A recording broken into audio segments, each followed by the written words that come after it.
The people of Kalou, we want to salute you. This win is not for the mountain. It's not for Kalou. It's for the people of Kenya. All the people who want Ruto to leave office have a reason to celebrate.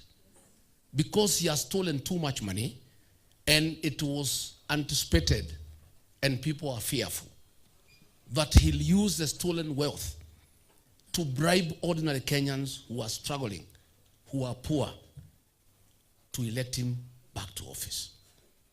The people of Kalou on 16th, between 6 a.m. and 1 p.m., because that is when voting took place. After that, there was no voting. There was voter suppression. Have proven to the people of Kenya that William Ruto's dirty, stolen money, stained with the blood of Gen Zs, means nothing to the people of Kenya. Na hata akitumia pesa ngapi ataenda nyumbani. Number two, why are we celebrating this win? It's because it has now come clearly you cannot deceive the people of Kenya anymore. William Ruto deceived Kenyans first with the Bible. He came with the Bible. He said he is saved. He was in church every Sunday, sometimes 2-3 churches for 9 years.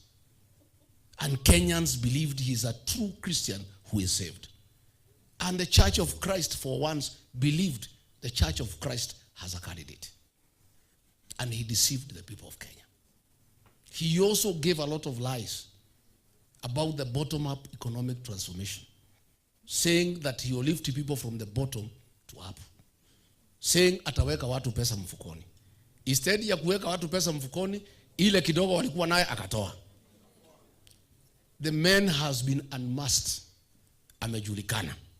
Na Wakenya wote wamejua uongo wake. So why is this issue of deception important in Kalou?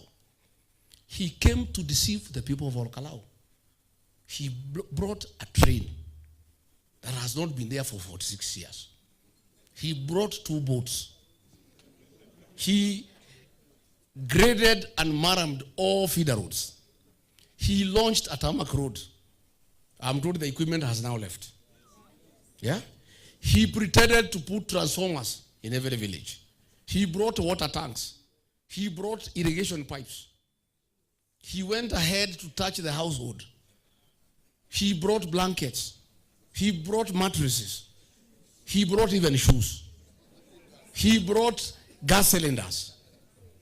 It was all deception. He was deceiving the people. And the people have proven they are too smart, they are too intelligent. The people of Kalou saw through him. And they wondered, if all this is being done, why is it not being done in the neighboring Oljororok constituency? Why is it not happening in Daragwa? Why is it not happening in Kipipiri? Maybe Kipipiri, because it's when Yukomoya could be left behind. Why not in Kinango? The people of Kalou, like all Kenyans, saw through the deception. That is why we are celebrating. Because William Ruto can no longer deceive the people of Kenya. That is why we are celebrating. We are not just celebrating the win. It has so many ramifications. Number 3, we are celebrating the very energy, the very intention of Kenyans to come out and vote in large numbers. The voters of Kalou woke up at 5. The whistles, pursuant to my instructions, were blown at 3. And there was a repetition at 4, just in case you went back to sleep. By 5, the queues were long. And I had said, vote by 11, because I had intelligence. From 12, there will be voter suppression. Between 6 a.m. and 1 p.m., 57% of the people of Kalou had voted. Thereafter, from 1 p.m. to 5, there was no voting. The police goons sent by Mukomen disrupted voting. Had they not disrupted the voting, we would have had a voter turnout of 75%. So what this election means and why we are celebrating is that next year, especially this mountain, I have no doubt in my mind, we shall get a 98% voter turnout. That is why we are celebrating.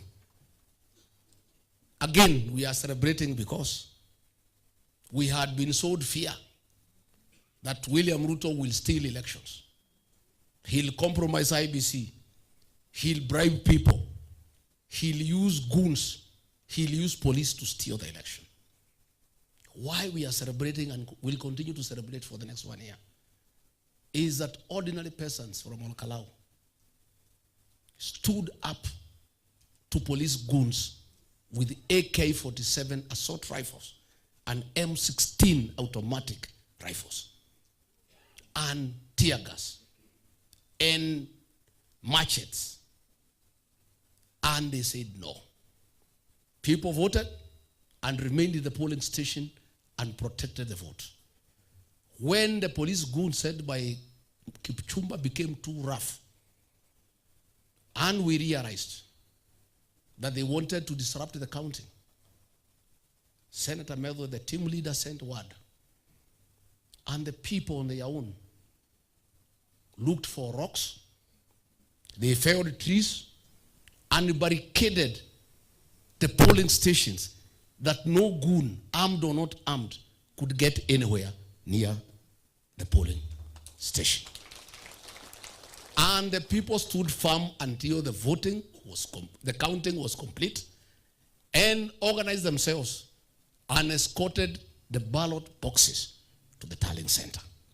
We are celebrating the capacity of the Kenyan voter to protect the election and to make sure William Ruto cannot steal the election.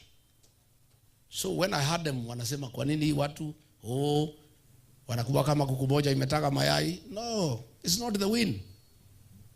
It's the implication.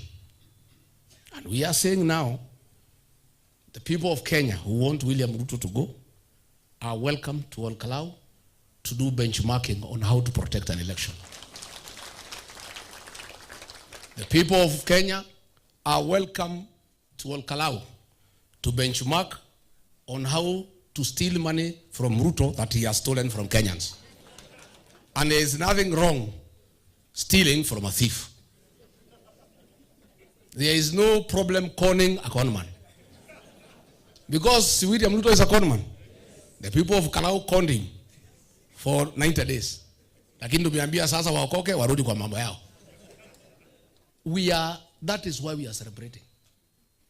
It's a victory for the Kenyan voter that it is possible to take stolen money, blood-stained money, dirty money, and still stand firm and exercise your democratic right in accordance to your conscience without being influenced by monetary gains. It has been proven that fake development projects meant to incite voters, to con voters in the guise of development, people can see through the deception. In a nutshell, William Ruto has been unmasked by the people of Kalou. And that is why we are celebrating. So, maybe niseme nikimalizia that I am persuaded now, more than ever before, that William Ruto will be one term.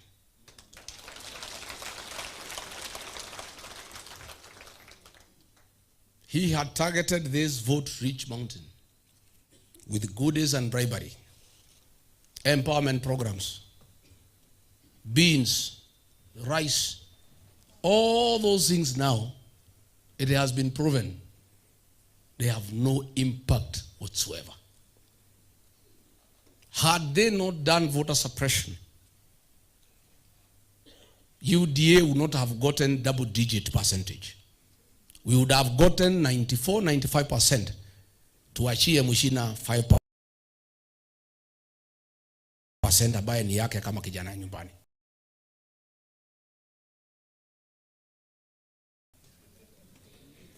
Because hiyo kura 5,000 si ya William Ruto. That is for Muchina because ni mtoto ya nyumbani.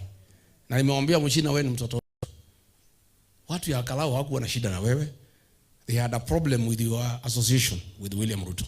Muchera na Mkudu. Muchera na Muishi. Muchera na Gedeji. That was a problem. That simple Kikuyu proverb was the problem of Muchina.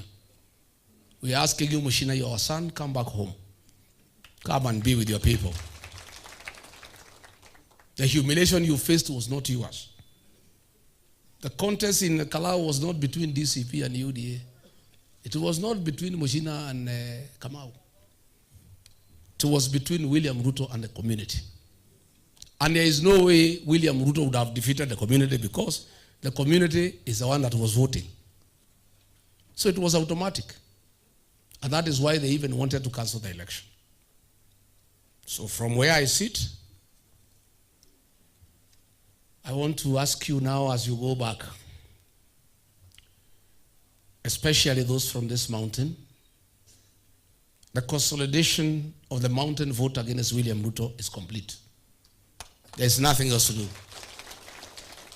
I'll be asking you now to give me permission to go to other regions and consolidate my vote. Sindio? Hii kura ya Mulima tumefunga.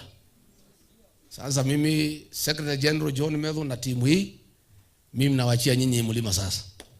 Mufunge kabisa. Mufunge kila jia, kuna pahali ya mtu kuingilia.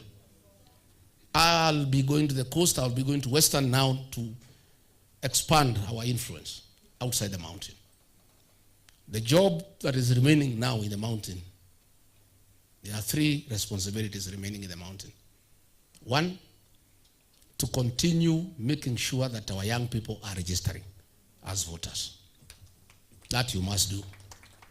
You must talk to parents, make sure these young people are taken to the IBC offices to register as voters.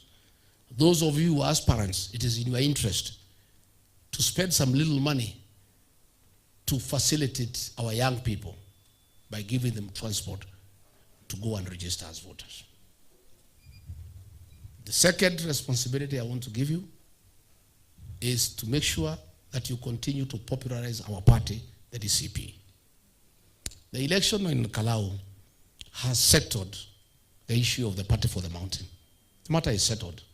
There's nothing else to discuss. Because we have a history in this region. We have a history. And you know history is important. A community works in a certain manner. And this region, the party of choice is always decided in a by-election. TNA of Uhuru Kenyatta was decided in Kangema in 2012. And after that, TNA was the party of choice. There was no discussion. UDA was decided coincidentally in Kalou, in Rurie, and strengthened in Kiambaa. And the matter was settled. The issue of the party